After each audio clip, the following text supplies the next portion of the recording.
अस्सलाम वालेकुम रहमतुल्लाहि व बरकातुहू। प्यारे बच्चों, आज हम इस वीडियो में चैप्टर नंबर 4 निस्बत और तनासुब रेशियो एंड प्रोपोर्शन की एक्सरसाइज नंबर 4.1 का तीसरा सवाल देखने जा रहे हैं। ये अगर आपको कोई मुश्किल चीज़ नहीं है, लेकिन अगर आपको टेबल याद है, पहाड़ा याद है, थोड़ा सा ज़रब तकसीम कर लेते हैं तो इस एक्सरसाइज के सवाल बहुत ही आसान है, एकदम आसानी के साथ आप कर सकते हैं। थोड़ा सा बेसिक चीज़ें भी मालूम होना चाहिए। यहाँ पर तीसरा सवाल जो शुरू होने जा रहा है उसमें फ़ीसदी के बारे में है। फ़ीसदी को निस्बत की मुख्तसर तरीन सूरत में लिखना है। फ़ीसदी क्या होता है, एक मिनट में देख लीजिए। फ़ीसदी होता है कि कोई चीज़ 100 में से कितना है, उसको फ़ीसदी कहा जाता है। अगर 100 में से 10 है तो उसको 10% कहा जाता है। अगर 100 में से 50 है तो 50% कहा जाता है। 100 में से 90 है तो 90% कहा जाता है। अगर 100 में से 100 से ज़्यादा है, 105 है तो 105% कहा जाता है।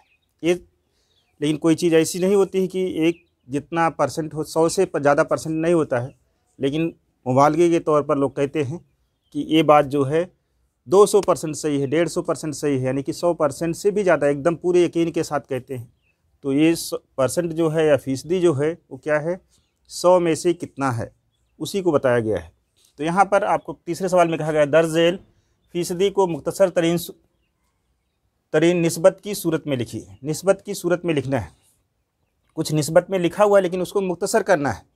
मुख्तसर करने का मतलब कि वो अगर ऊपर नीचे लिखने पर किसी पहाड़े से तकसीम हो जाती है तो उसको मुख्तसर तरीन सूरत कहते हैं। पहला है इसका 75 की निस्बत 100। 75 की निस्बत 100, इसको अगर हम लिखेंगे तो 75/100। किसी भी अदद का अगर नसबनुमा 100 है तो शुमार कुनिंदा को फ़ीसद कहा जा सकता है। फ़ीसद लिखने के कई तरीके हैं। ये 75 निस्बत 100, ये 75% है। 75/100 लिखा जाएगा, 75% कहलाएगा। या 75 के आगे फ़ीसदी लिख दिया जाएगा तो 75% कहलाएगा।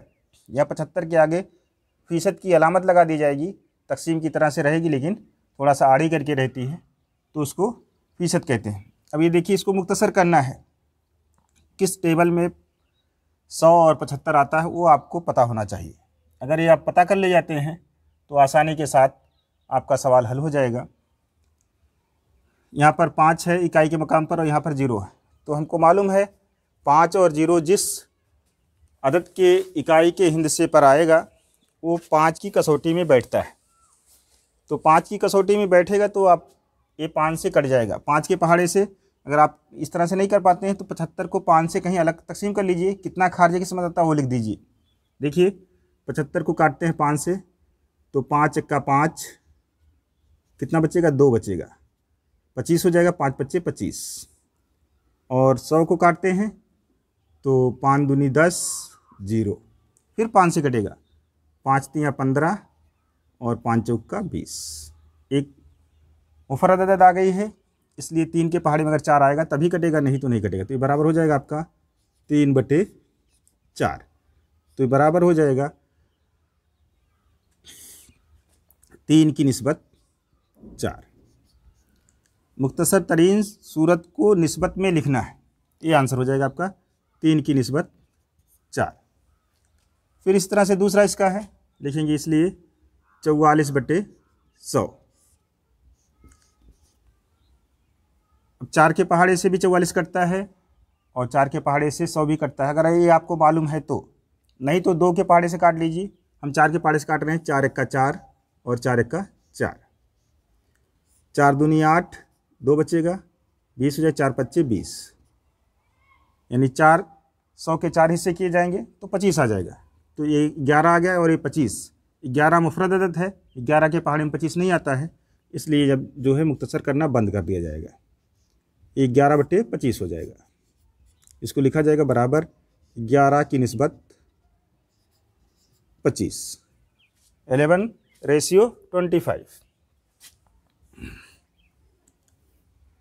फिर 6.25, इसमें फ़ीसद की अलामत लगाई गई है। फ़ीसद की अलामत जब हटेगी तो 6/6.25 बटे 100 हो जाएगा। ये ऐसे हो जाएगा। फीसद की अलामत हट जाने पर नीचे 100 आ जाता है, या 100 लिख हटाएंगे तो यहाँ पर फीसद की अलामत आ जाएगी। जब आसारिया वाली आदत रहती है तो आसारिया वाली आदत को मुख्तसर करने से पहले एक काम किया जाता है कि आसारिया को ख़त्म कर लिया जाता है। ऊपर आसारिया के बाद 2 अदद है, इसलिए नीचे भी आसारिया के बाद 2 अदद लिख देते हैं। आसारिया लगा करके नीचे आसारिया नहीं है, 2 अदद आसारिया के बाद लगा देते हैं। अब ये बराबर हो जाएगा। अब आसारिया दोनों नीचे और ऊपर से ख़त्म मान लेंगे, यानी छोड़ देंगे। 625 बटे ये 10,000 हो जाएगा। 100 के आगे 4 जीरो हो जाएगा। अब इसको हम मुख्तसर करते हैं। आपको ये 5 की कसौटी में देख, क्योंकि यहाँ पर 5 है और यहाँ पर 0 है इकाई के मकाम पर, तो 5 से काटते हैं। और बड़ा पहाड़ा अगर आपको याद है, 25 का पहाड़ा याद है या 50 का पहाड़ा याद है, तो आप उससे काट सकते हैं, लेकिन 5 से ही काटते हैं हम।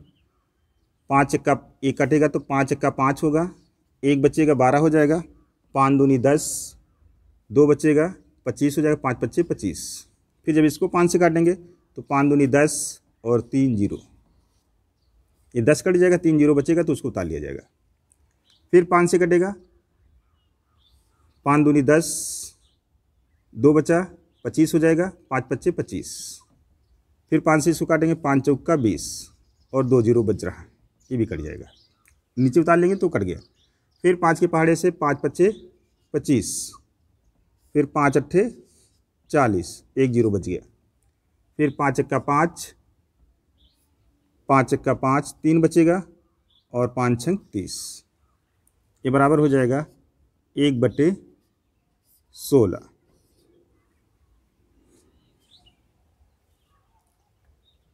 ये आंसर हो जाएगा। अब इसको हम कैसे लिखेंगे? 1 की निस्बत 16।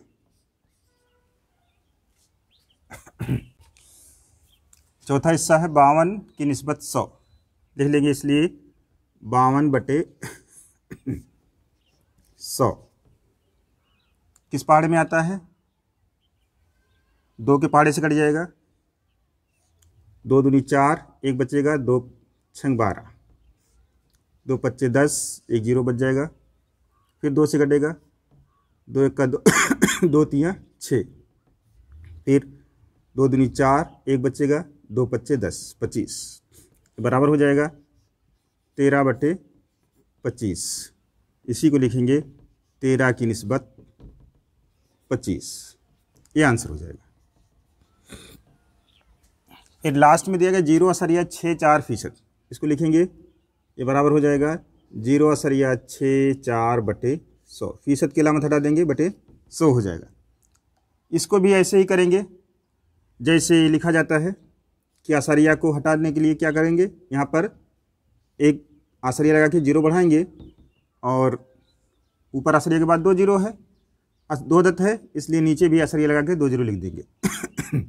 और फिर आसारिया को ख़त्म कर देंगे, 64 बटे 10,000 आ जाएगा, 4 जीरो। अब 4 के पहाड़े से अगर काटते हैं तो भी 64 कटेगा, 16 के पहाड़े से काटते हैं तो भी कटेगा, 2 के पहाड़े से भी कटेगा। तो जितने बड़े अदद से काटेंगे उतनी जल्दी आसानी से कट जाएगा। तो अगर हम 8 के पहाड़े से काटते हैं तो 8 अट्ठे 64, फिर 8 का 8 बचेगा, 2 बच जाएगा, 20 हो जाएगा, 8 दूनी 16, 4 बचेगा, 40 हो जाएगा, 8 पच्चे 40, 1 जीरो बच जाएगा। 8 से 10,000 को तकसीम करेंगे तो 1250 हो जाएगा। फिर वापस से ये 4 से काट देते हैं, 2 से कट जाएगा, 2 चौका 8, फिर 2 छंग 12 और 2 दूनी 4, 1 बचेगा, 2 पच्चे 10, तो ये अब नहीं कटेगा। 625 आ गया और 4 आ गया, ये 2 की कसौटी में बैठता है, ये 5 कसौटी में, इसलिए नहीं कटेगा। 4 बटे 625, तो ये बराबर हो जाएगा 4 की निस्बत 625। इसका स्क्रीनशॉट ले लेंगे और इसको पूरा हल कर लेंगे। आइए इसका चौथा सवाल देखते हैं। चौथे सवाल में कहा गया है, एक छोटा मकान 3 आदमी 8 दिन में तामीर कर सकते हैं, तो वही मकान 6 दिनों में तामीर करने के लिए कितने आदमी लगेंगे। कैसे करेंगे इसको पहले इस तरह से लिख लेते हैं। मजदूर की तादाद, मजदूर या आदमी लिख लेंगे और दिन, ऐसे बॉक्स बना लें तो करने में आसानी हो जाएगी। 3 मजदूर काम करते हैं तो कितने दिन लगते हैं? 8 दिन लगते हैं। अगर हम फर्ज कर लेते हैं कि 6 दिनों में काम पूरा करना है, काम 6 दिन में पूरा करना है, तो कितने मजदूर लगेंगे, इसको हम फर्ज कर लेते हैं कि x। यहाँ पर इस तरह से हम फर्ज भी कर सकते हैं, ये बॉक्स बनाना पड़ेगा। फर्ज किया कि 6 दिनों में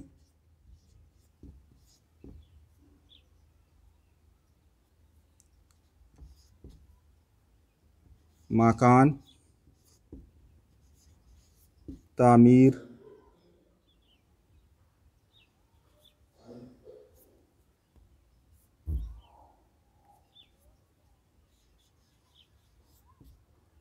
तामीर करने के लिए x मजदूर लगेंगे, x मजदूर दरकार होंगे।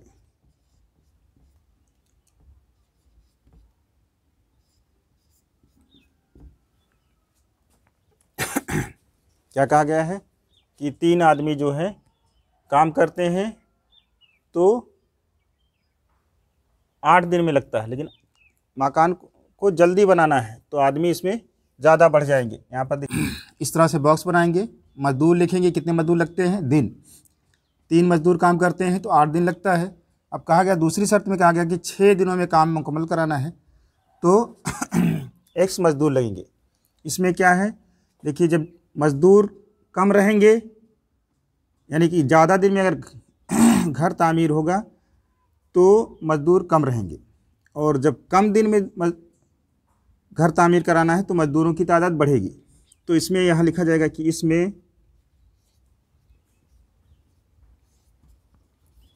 माकूस तगय्युर है। जब माकूस तगय्युर रहता है तो इन दोनों का हासिल ज़र्ब इन दोनों के हासिल ज़र्ब के बराबर होगा, यानी कि मजदूर और दिनों की तादाद का हासिल ज़र्ब और मजदूर और दूसरे दिनों का हासिल ज़र्ब बराबर होगा। तो इसको इस तरह से लिखेंगे, 6 ज़रब x बराबर 8 ज़रब 3। तो x बराबर क्या हो जाएगा, 8 ज़रब 3, और ये 6 इसके नीचे आ जाएगा। तो 6 को 3 काट दें, 3 1 3, 3 दूनी 6, 2 1 2, 2 चौका 8। x बराबर कितना बच जाएगा, 4। x बराबर 4 क्या है, मजदूर। अगर 4 मजदूर काम करेंगे तो मकान 6 दिन में मुकम्मल हो जाएगा। यहाँ पर आंसर ऐसे लिख लेंगे कि 4 मजदूर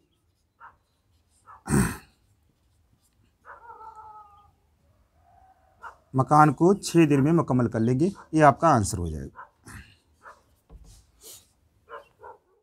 आइए इसका 5वां सवाल देखते हैं। 5वां सवाल का मुद्दा है, जेल की निस्बतों की फ़ीसदी में तब्दील कीजिए। इससे पहले तीसरा सवाल जो था, फ़ीसदी को निस्बत में तब्दील करना था, मुख्तसर तरीन निस्बत में। अब मुख्तसर तरीन निस्बत दी हुई है, उसको फ़ीसदी में तब्दील करना है। हमने उसमें बताया था कि अगर नसब नुमा 100 हो जाता है तो ऊपर वाले यानी शुमार कुनिंदा को जो है फ़ीसद कहा जाता है। तो आइए देखते हैं इसको कैसे किया जाएगा। कोई मुश्किल नहीं, बस उसी का उल्टा करना है। इसलिए इसको अगर हम लिखेंगे 15/25 हो जाएगा। अब इसमें आपको नसब नुमा को 100 बनाना है। कई तरीके से बनाया जाता है। एक आसान तरीका ये है कि कोई ऐसी अदद ढूंढ लीजिए जिससे 25 को ज़रब करने पर 100 आ जाए। अगर ऐसा मिल जाता है तो बहुत अच्छा है, नहीं तो कुछ ऐसे सवाल इसमें भी हैं। इसमें ऐसे सवाल हैं जिसको 100 से जरब करने, किसी अदद से जरब करने पर नसबनुमा 100 हो जाएगा। लेकिन कुछ ऐसे भी हैं जो 100 नहीं होगा, तो उसके लिए एक दूसरा तरीका बताया जाएगा कि जो हर जहाँ पर फिट होगा। लेकिन ये तरीका 25 को हम कितने से जरब करेंगे 100 हो जाएगा। तो अगर आपको मालूम है कि 25 को 4 से जरब करने पर 100 होगा, तो यहाँ पर ऐसे लिख दिया जाएगा 15/25 जरब 100।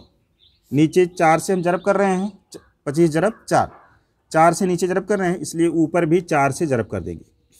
ऐसे काट भी सकते हैं, यानी कि किसी भी अदद के, कसर वाली अदद के नसबनुमा और शुमार कुनिंदा में बराबर अदद से जरब करने पर उस अदद की कीमत पर कोई फ़र्क नहीं पड़ता है। हमको क्या चाहिए, नीचे 100 चाहिए, तो ऊपर का ऊपर जरब कर लेंगे। नीचे 100 आ रहा है, 15 चौका 60 बटे 25 चौका 100 हो जाएगा। इसी को लिखा जाएगा 60%।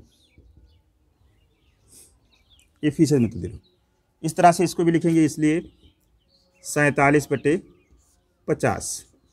अब अगर आपको मालूम है कि 50 को कितने से जरब करने पर 100 आएगा, सबको मालूम रहता है आमतौर से कि 50 को 2 से जरब कर दे तो 100 आ जाएगा।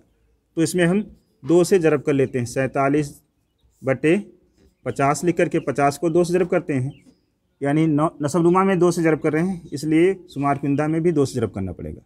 अब 47 को 2 से जरब करें, 2 सत्ते 14 के 4, 2 चौका 8 1 9 बटे 50 दूनी 100।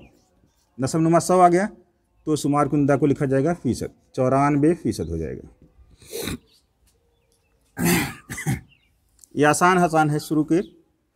7/10 है, 7/10। अब देखिए 10 को सबको मालूम है कि कितने से जरब करने पर 100 आएगा। अगर 10 को 10 से जरब किया जाएगा तो 100 आ जाएगा। तो नसबनुमा में 10 से जरब किया जा रहा है, इसलिए शुमार कुनिंदा में भी 10 से जरब करना पड़ेगा। तो ये आपका हो जाएगा 70 ऊपर और नीचे 100 हो जाएगा। इसको लिखा जाएगा 70%। फिर इसी तरह से ये आपका थोड़ा सा अलग है, 546/600 है, यानी ये 100 से ज़्यादा है। तो इसको हम 600 को लिख सकते हैं 6 जरब 100 लिख सकते हैं ना। हाँ, तो देखिए 546/6 जरब 100। अब 100 सिर्फ बचाना है हमको, और 546 को 6 से तकसीम कर देना है। जितना भी आएगा वो ऊपर लिख दिया जाएगा और वही फीसद कहलाएगा। 6 के पहाड़े से अगर ये कटता है तो काट देंगे, 6 का 6, 6 9 में 54 और 6 का 6, ये हो जाएगा 91/100। ये बराबर हो जाएगा 91%। फिर सेम टू सेम थोड़ा सा ये अलग है, 7/16। 16 ऐसी अदद है जिसको किसी अदद से जरब करने पर, यानी मुकम्मल अदद से जरब करने से 100 नहीं आएगा। तो इसके लिए एक तरीका बताया जाता है, वो हमेशा हर जहाँ, चाहे 100 आने वाली अदद मिले चाहे ना आने वाली अदद मिले, उससे अगर करते हैं तो आपका आंसर पक्का है कि मिल जाएगा। वो तरीका देख लीजिए। क्या करते हैं, 7/16 नसबनुमा में कोई भी अदद रहे 100 से जरब कर दीजिए, और 100 से नीचे जरब कर रहे हैं तो ऊपर भी 100 से जरब करना पड़ेगा। लेकिन इस बात का ध्यान रहेगा कि नसबनुमा के 100 को कुछ करेंगे नहीं हम, यानी कि 100 का 100 बचा रहने देंगे। तो ये हो जाएगा आपका, ऊपर आ जाएगा 700/16 जरब 100। इस 100 को तो कुछ नहीं करना है, 700 को 16 से तकसीम करना है। अगर पूरा तकसीम हो जाता है तो ऊपर या आसारिया में भी आता है तो भी लिखा जाएगा। तो यहाँ पर 700 को हम 16 से तकसीम कर लेते हैं, 16 चौका 64, कितना बचेगा 6 0, फिर 16 3 48 हो जाएगा।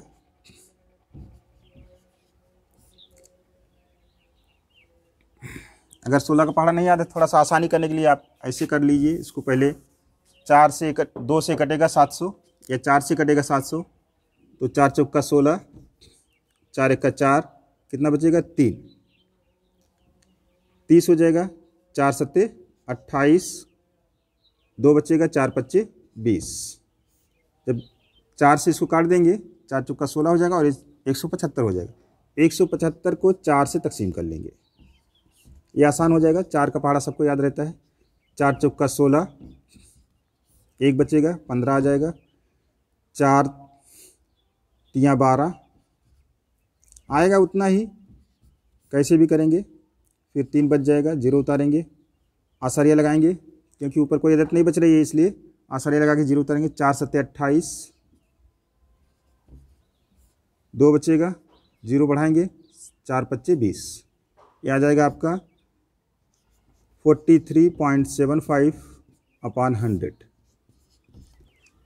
अब इसी को कहा जाएगा 43.75%, यह आंसर हो जाएगा। कोई मुश्किल नहीं है। आप अगर नस्बनुमा आसानी से 100 बन जाता है तो कोई बात नहीं, अगर नहीं बनता है तो इस तरह से आप करेंगे कि नस्बनुमा को और शुमार कुनिंदा को 100 से ज़रब कर देंगे और नस्बनुमा वाले 100 को कुछ नहीं करेंगे, यानी उसको मुख्तसर करने की कोशिश नहीं करेंगे, उसको बचाए रखेंगे। लास्ट में और बाकी 3 अदद जो बचती है उसको हल कर लेंगे, जितना भी आएगा शुमार कुनिंदा में वही फ़ीसद कहलाएगा। इस तरह से ये सवाल मुकम्मल हो जाएगा। जज़ाकल्लाहु खैरा।